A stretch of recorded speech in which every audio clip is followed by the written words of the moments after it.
I think you've got to care about what you do, or you're just not going to do a good job. If you don't care, when you're done, it's like, oh, that's good enough. But you want it to be as good as you can get it, so you have to care. I've known Mike for about 28 years. He's had many positions here at Safelite during his career of over 30 years with Safelite. He's won Wall of Fame award as a repair medic as well. He thrives at customer interaction and the quality of his job that he does every day and the service that he provides his customers.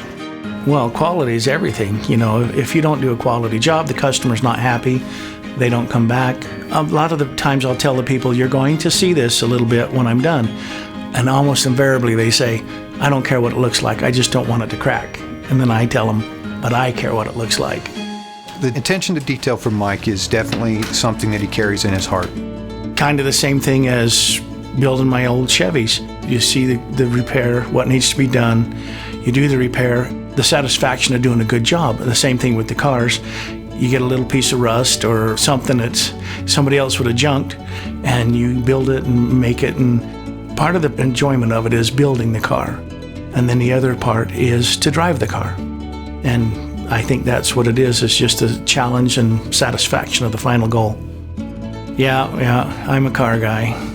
It takes huge amounts of skill and quality to rebuild and restore a 57 Chev and some of the other cars that he works on. That crosses over into his day-to-day life at Safelite and the quality and the service that he provides his customers.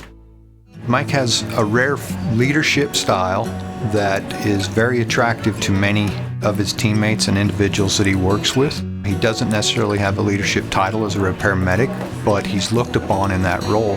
They told me I needed to ride around with this guy to get the feel of the job. That was my first ride around was with Mike.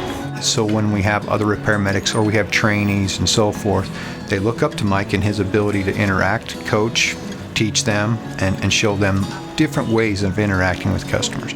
The customer interaction for him seemed to be, he tried to connect with them on a more personal level, tried to make them comfortable, and that's what I got out of it, because the minute they felt at ease of what he was going to do, how he was going to do it, it seemed to put them at ease, and it just was perfect after that. His customer service, his people skills, you know, a lot of them, they just want to hug him when they're done. It's so weird. It's like the weirdest thing I've ever seen.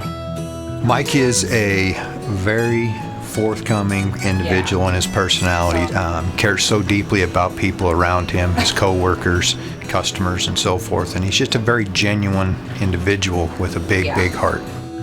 I enjoyed it, you know. From the time of when I started, when they said, go stand by that guy, he'll tell you what to do. I drove truck for several years to being a manager. This was just seemed to be my niche. So I think the key to it, a lot of it, is the enjoyment of it.